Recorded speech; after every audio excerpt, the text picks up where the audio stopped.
So we're gonna start getting our cheese course now.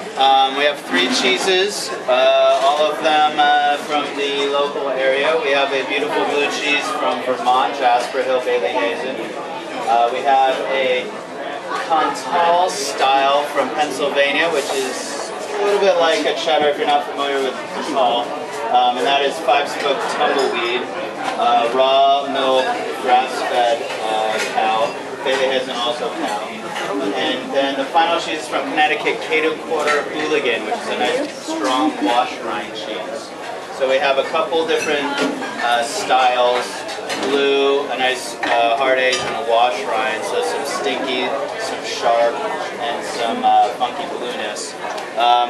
And then, you know, this is going to go with some of the accoutrements that we put with it that Sean will talk about, with the gooseberries, or also known as ground cherries or husk cherries.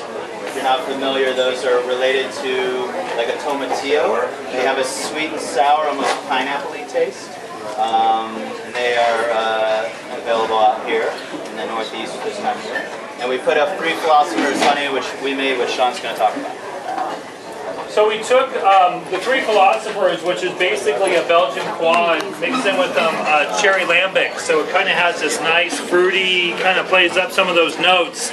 We reduced it down to almost a syrup, and then we added honey to it, and then a little bit of fresh beer at the very end, just to kind of make it pop.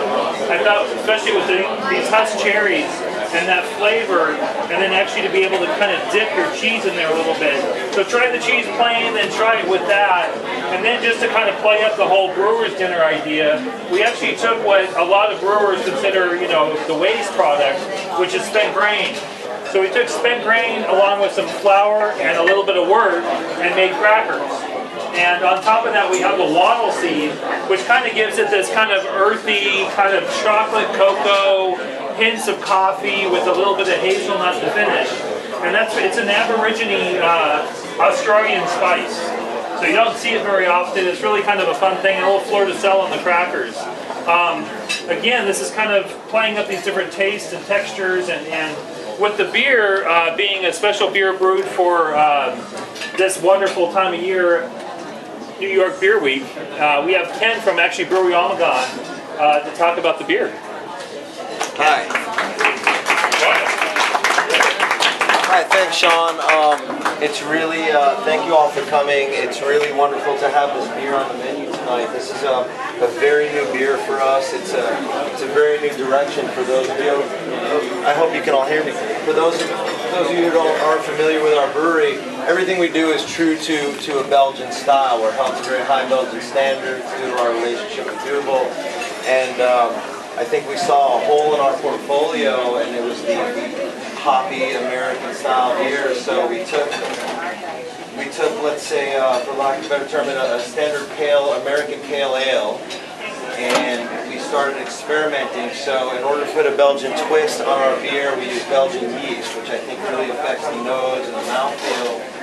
And we started experimenting with hops that we've never used. So the beer was hopped late in the kettle, I think for smoothness and for ease of drinkability, with Styrian Goldings, which is a hop that we're very used to using. But then we dry hopped it with Cascade hops, and anybody who knows beer knows that, at least in my opinion, Cascade hops are very reminiscent of West Coast pale ales and IPAs. So we get that nice nose of the Cascades for aromatics, and I think it's just a very drinkable beer. And the fact that Sean and Galen put us on the menu with our brand new beer that has really only been in the market for a few weeks. We released it as a seasonal about 6 months ago, and it came and went in 1 week. Is a testament to what we're doing here, and it's a pleasure. And thank you all for coming, and I hope that you enjoy our beer.